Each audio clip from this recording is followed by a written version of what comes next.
Hello दोस्तों, क्या हाल चाल है। उम्मीद है कि सब खैर खैरियत से होंगे। आज मैंने सोचा कि सॉफ्टवेयर इंजीनियरिंग का एक बड़ा कॉमन सा कंसेप्ट, बहुत छोटा सा कंसेप्ट और बड़ा ही मज़े का कंसेप्ट, और जिसका सब सॉफ्टवेयर इंजीनियर्स का ताल्लुक़ पड़ता है, वास्ता पड़ता है इस कंसेप्ट से, उसको डिस्कस करते हैं। 99.999 सॉफ्टवेयर इंजीनियर्स को तो इसके बारे में पहले से पता होगा, लेकिन ये कंसेप्ट मैं उन लोगों के लिए डिस्कस करने जा रहा हूँ जो कि नए नए सॉफ्टवेयर इंजीनियरिंग में दाखिल होते हैं और उनको कुछ भी समझ में नहीं आ रहा होता कि क्या चीज़ क्या है, ये हम कर क्यों रहे हैं, इसका मकसद क्या है। और जो टीचर डिफ़ाइन कर रहे होते हैं क्लासेस के अंदर, अमूमन वो भी इस हाई लेवल पे जाकर डिफ़ाइन करते हैं, क्योंकि उनको ये लग रहा होता है कि बेसिक सी चीज़ है, इसके अंदर हम क्या डीप जाएँ। तो वो भी अपनी जगह ठीक होते हैं, होती बेसिक चीज़ है, लेकिन नए स्टूडेंट्स के लिए काफ़ी प्रॉब्लम बन जाती है। तो मेरा हमेशा यही टारगेट रहता है कि ऐसी चीज़ें जिनको बेसिक समझ के इग्नोर किया जाता है, लेकिन जो स्टूडेंट्स बिल्कुल नए होते हैं और वो उनको क्लियर नहीं हो पाती, उनको थोड़ा सा डिस्कस किया जाए। तो मैं बात कर रहा हूँ सॉफ्टवेयर इंजीनियरिंग के अंदर वाटरफॉल मॉडल की। अब जिन लोगों को इसके बारे में पता है उनके लिए तो ये वॉइस रिकॉर्डिंग इंतहाई फ़जूल है, तो आप लोग पॉज करें और आगे जाएं, कोई गाना शाना देख लें। अच्छा, नेक्स्ट, जिन लोगों को नहीं पता उन लोगों के लिए जो सॉफ्टवेयर इंजीनियरिंग है, इसके अंदर वाटरफॉल मॉडल क्या है। बेसिकली सॉफ्टवेयर इंजीनियरिंग के अंदर बहुत सारे काम हो रहे होते हैं। मतलब हमने कोई सॉफ्टवेयर बनाना है तो पहले रिक्वायरमेंट जमा करो, फिर रिक्वायरमेंट के अंदर से डिज़ाइन बनाओ कि होगा कैसा, जैसे आप घर का डिज़ाइन बनाते हो। फिर उसके बाद ये देखो कि जिस जगह पे बनना है वो जगह किस किस्म की होनी चाहिए। फिर उसके बाद उसको बनाओ, फिर उसके अलग अलग हिस्से बना के उन अलग अलग हिस्सों को वापस एक जगह जोड़ो, और जोड़ने के बाद चेक करो कि यार ठीक काम कर रहा है। फिर उसको उठा के क्लाइंट के पीसी में जाके इंस्टॉल करो, यानी कि डिप्लॉय करो। और डिप्लॉय करने के बाद फिर नेक्स्ट स्टेप आ जाता है हमारा, उसको चलने दो और फिर दोबारा आगे जो मेंटेनेंस का फेज़ जो किसी भी चीज़ का होता है वो चलता है। ये मुख्तलिफ़ फेसेस हैं जिनके अंदर से पूरा एक सॉफ्टवेयर बन के निकलता है। ठीक हो गया। अब होता क्या है कि इस फेसेस के अंदर मुख्तलिफ़ किस्म की टेक्निक्स की जाती हैं। कभी किसी पॉइंट को उठा के ऊपर कर दिया, किसी फेस को नीचे कर दिया, किसी फेस को आगे कर दिया, किसी फेस को पीछे कर दिया। और इन टेक्निक्स को करने की वजह क्या होती है पीछे, कि हम सॉफ्टवेयर बनाने के प्रोसेस को बेहतर कर सकें। कभी इनके अंदर एक एक स्टेप और ऐड कर दिया जाता है इन फेसेस के अंदर, कभी कभी दो फेसेस को मर्ज कर दिया जाता है और कभी कभी एक दो स्टेप बहुत ज़्यादा कर दिए जाते हैं, कभी कम कर दिए जाते हैं। बहरहाल इसी के अंदर कहने का मतलब ये है, आप मेरी बात समझ चुके होंगे, कि छोटी मोटी चेंजिंग्स करके मुख्तलिफ़ किस्म के मॉडल बनाए जाते हैं और अचीव करने की कोशिश की जाती है अपने गोल को, यानी कि अच्छा सॉफ्टवेयर बनाने की कोशिश की जाती है। तो वाटरफॉल मॉडल बहुत पुराना मॉडल है और बहुत बेसिक मॉडल है। जब भी कोई मॉडल्स को सॉफ्टवेयर इंजीनियरिंग में पढ़ना शुरू करता है तो पहले उसका वास्ता वाटरफॉल से ही पड़ता है। तो अब वाटरफॉल है क्या। वाटरफॉल बेसिकली, जैसे मैंने आपको बताया कि सॉफ्टवेयर बनाने के स्टेप्स होते हैं, तो उन स्टेप्स की जो अरेंजमेंट होती है ना, वो मुख्तलिफ़ मॉडल में मुख्तलिफ़ तरीक़ों से की जाती है। और मुख्तलिफ़ मॉडल में मुख्तलिफ़ तरीक़ों से करने की दो तीन वजूहात होती हैं। कोई मॉडल ये कहते हैं कि हमारा मॉडल इस कंडीशन में ज़्यादा बेहतर रिज़ल्ट देगा। मुख्तलिफ़ किस्म के सॉफ्टवेयर हैं, क्योंकि तो कोई सॉफ्टवेयर का जो मॉडल होता है, बनाने का मॉडल, वो जो है किसी एक कंडीशन में अच्छा रिज़ल्ट दे रहा होता है और दूसरी में ख़राब, तो दूसरी के अंदर कोई और मॉडल अच्छा देता है। इस तरीके से मुख्तलिफ़ मॉडल की अपनी अपनी स्पेशलिटी है, और कोई ये कहता है कि हमारा मॉडल ज़्यादा बेहतर है, कोई ये कहता है कि हमारा मॉडल ज़्यादा बेहतर है। तो ये बहस लगी रहती है। बहरहाल हम अपने मेन टॉपिक पे वापस आते हैं कि वाटरफॉल क्या है। वाटरफॉल मॉडल के पहले तो नाम पे हम गौर करते हैं। वाटरफॉल मॉडल का नाम वाटरफॉल आया कहाँ से। तो सीन ये है कि जो वाटरफॉल जैसे पानी की होती है, कि पानी बह रहा होता है और वो वाटरफॉल होती है, ऊपर से पानी नीचे आ रहा होता है।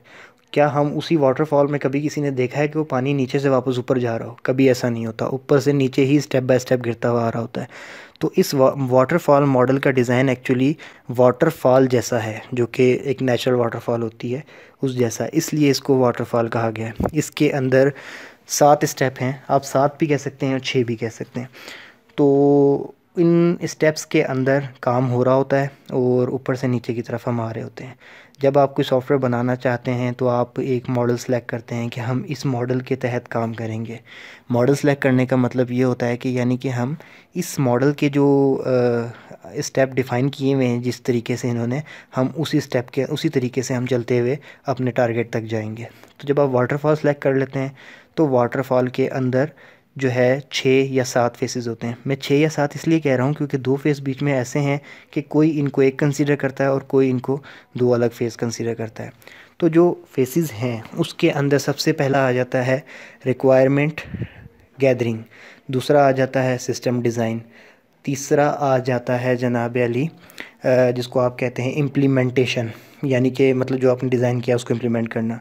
अच्छा, चौथा आ जाता है इंटीग्रेशन एंड टेस्टिंग। अब ये वो जगह है जहाँ पे कोई लोग इसको एक कंसिडर करते हैं इंटीग्रेशन एंड टेस्टिंग को, और कोई लोग कहते हैं इंटीग्रेशन अलग है टेस्टिंग अलग है। तो यहाँ से ही कभी 6 स्टेप हो जाते हैं, कभी 7 हो जाते हैं। उसके बाद आ जाता है डिप्लॉयमेंट ऑफ सिस्टम। डिप्लॉयमेंट मतलब क्लाइंट के पास जाके इंस्टॉल करना। फिर आ जाता है मेंटेनेंस। अब मैं आपको इन सब के लिए थोड़ी थोड़ी सी डेफिनेशन दे देता हूँ कि काम कैसे कर रहे होते हैं। जब आपने वाटरफॉल मॉडल सेलेक्ट कर लिया तो इट्स मीन कि वाटरफॉल की तरह ही आप चलेंगे। मींस के वाटरफॉल मॉडल का जो फ्रेमवर्क उन्होंने दिया हुआ है, ये एक समझ लें कि आपके लिए एक ट्रैक बन गया है वाटरफॉल। अब आपने इसी के ऊपर चलना है। वाटरफॉल आपने सेलेक्ट किया है क्योंकि सॉफ्टवेयर बनाने के लिए वाटरफॉल आपको ये कह रहा है कि पहले रिक्वायरमेंट्स जमा करो। तो अब आप क्या करेंगे, सबसे पहले आप रिक्वायरमेंट गैदरिंग करेंगे। मतलब आप क्लाइंट के पास जाएंगे, आप उससे पूछेंगे कि आप चाहते क्या हो, कि मैं क्या बना कर दूँ। वो आपको सारी रिक्वायरमेंट्स दे देगा, वो आप ले लेंगे। फिर दूसरे स्टेज पे आप आते हैं तो आती है बात सिस्टम डिज़ाइन की। जो आपने रिक्वायरमेंट्स ली होती हैं उसके थ्रू आप डिज़ाइन करते हैं कि जो आप सिस्टम होगा वो किस किस्म का होगा। ठीक है, डिज़ाइनिंग कर लेते हैं और फिर ये भी चेक करते हैं कि सिस्टम को चलाने के लिए किस किस किस्म का पीसी वगैरह चाहिए। ये सारी बातें आप यहाँ पे डन कर लेते हैं। फिर आपने जो डिज़ाइन बनाया होता है, नेक्स्ट स्टेप पे आकर इम्प्लीमेंटेशन पे, यानी आप उस डिज़ाइन को इम्प्लीमेंट कर देते हो। मतलब उसके ऊपर जो आपने डिज़ाइन बनाया होता है उसके ऊपर प्रैक्टिकली काम करने लगते हो, उसको कन्वर्ट करने लगते हो एक प्रॉपर सॉफ्टवेयर के अंदर। इम्प्लीमेंट करते हो तो आप उसके छोटे छोटे सॉफ्टवेयर के पीसेस बनाते हो जिनको हम यूनिट्स कहते हैं, मुख्तलिफ़ किस्म के। ठीक है, जब वो यूनिट्स आपके काफ़ी सारे तैयार हो जाते हैं फिर आप आ जाते हो इंटीग्रेशन एंड टेस्टिंग की स्टेज पे। इंटीग्रेशन में आप ये कर रहे होते हो कि उन यूनिट्स को आपस में इंटीग्रेट करते हो एक पूरा सॉफ्टवेयर बनाने के लिए। सॉफ्टवेयर छोटे छोटे पहले प्रोग्राम्स होते हैं छोटे छोटे से, उनको हम मिलाकर तो पूरा एक सॉफ्टवेयर बनाते हैं। तो एक प्रोग्राम जो होता है, जो एक हिस्सा होता है सॉफ्टवेयर का, उसको हम यूनिट कह रहे होते हैं। तो इंटीग्रेशन के अंदर हम उन सबको इंटीग्रेट करते हैं आपस में। जब वो इंटीग्रेट हो जाते हैं तो फिर हम टेस्टिंग के अंदर उनको ये चेक करते हैं कि वो अलग अलग क्या सही काम कर रहे थे, और अगर अलग अलग काम सही काम कर रहे थे तो वो आपस में एक दूसरे के साथ इंटीग्रेट होके भी सही काम कर रहे हैं या नहीं। कहीं ऐसा तो नहीं हुआ कि 2 प्रोग्राम अलग अलग सही काम कर रहे थे और जब हमने उनको सॉफ्टवेयर बनाने के लिए आपस में जोड़ा तो एक के काम करने से कोई दूसरा डिस्टर्ब होने लगा। ऐसा तो कुछ नहीं हो रहा। जब टेस्टिंग भी कंप्लीट हो जाती है तो फिर हम डिप्लॉयमेंट स्टेज पे चले जाते हैं, और सिंपल ही काम है कि ये सॉफ्टवेयर उठाकर हम कंप्यूटर क्लाइंट के कंप्यूटर में जाके इंस्टॉल कर देते हैं। कभी कभार ऐसा होता है कि क्लाइंट के कंप्यूटर में इंस्टॉल होकर जब रियल इन्वायरमेंट में आके सॉफ्टवेयर चलना शुरू होता है तो वो थोड़े से एरर देता है, ये एक नॉर्मल सी चीज़ है। तो फिर उसको हम सेट करने के लिए हमारे पास लास्ट स्टेज होता है मेंटेनेंस का। वहाँ पर हम जनाब अली सिस्टम की मेंटेनेंस करते हैं। उसमें कोई एरर आ रहा है, कोई मसला आ रहा है, उसको ठीक करते हैं, उसकी मरम्मत करते हैं। मेंटेनेंस नाम से ही ज़ाहिर है। तो ये 6 या 7 स्टेप होते हैं वाटरफॉल के, और ये इस तरीके से चल रहे होते हैं। अब इसके अंदर वाटरफॉल है क्योंकि ये, तो आप रिक्वायरमेंट पहले स्टेज पे जमा करते हैं और रिक्वायरमेंट्स जमा करके वापस सिस्टम डिज़ाइन पे आ जाते हैं, और फिर आप सिस्टम डिज़ाइन बनाना शुरू कर देते हैं। और जो पहला फेस होता है रिक्वायरमेंट का, वो इनपुट होता है दूसरे फेस को, यानी कि सिस्टम डिज़ाइन को। मतलब सिस्टम डिज़ाइन को आप इनपुट दोगे ना कोई काम करने के लिए, तो वो इनपुट आपका पहला फेस है। और सिस्टम डिज़ाइन से आगे क्या है, इम्प्लीमेंटेशन। इम्प्लीमेंटेशन वाले फेस की जो इनपुट है वो उससे ऊपर वाला फेस है। मतलब ऊपर वाला फेस अपने से नीचे वाले फेस की इनपुट बन जाता है। तो इस तरीके से काम चल रहा होता है, और इसमें कोई रिवर्स जाने का ऑप्शन नहीं होता। मतलब मैं अगर रिक्वायरमेंट से आगे सिस्टम डिज़ाइन स्टेज पे आ गया हूँ तो मैं ये कंसीडर करूँगा तो कि मेरा पहला फ़ेज़ मुकम्मल हो चुका है, और जो भी मेरे पास रिक्वायरमेंट्स हैं यही हैं, अब इसी की बेस पे मैंने आगे चलना है। तो ये होता है हमारा वाटरफॉल मॉडल। इसीलिए इसको वाटरफॉल मॉडल कहा जाता है कि ऊपर से नीचे हम स्टेप बाय स्टेप आ रहे होते हैं, और नीचे वाले स्टेप से वापस हम ऊपर नहीं जाते। हम यही कंसीडर करते हैं कि ऊपर वाला स्टेप कंप्लीट करके ही हम नीचे आए थे, और ऊपर वाला स्टेप अपने से नीचे वाले स्टेप की इनपुट बन रहा होता है। तो ये छोटा सा कंसेप्ट है वाटरफॉल का, और वाटरफॉल एक बड़ी कॉमन सी चीज़ है। तो मैंने सोचा कि आज इसके बारे में थोड़ा सा बता दें उन लोगों को जिनको अभी भी नहीं पता सॉफ्टवेयर इंजीनियरिंग में आने के बाद भी कि वाटरफॉल है क्या और कैसे काम करता है। इंशाल्लाह और भी मज़े मज़े के मॉडल्स हैं सॉफ्टवेयर इंजीनियरिंग में, हम बारी बारी उनको भी डिस्कस करेंगे, कोशिश करेंगे कि सबको ही कवर करने की कोशिश करेंगे।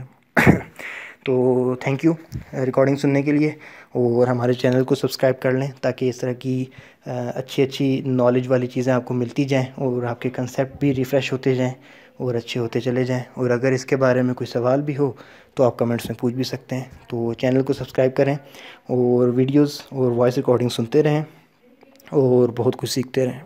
Thank you.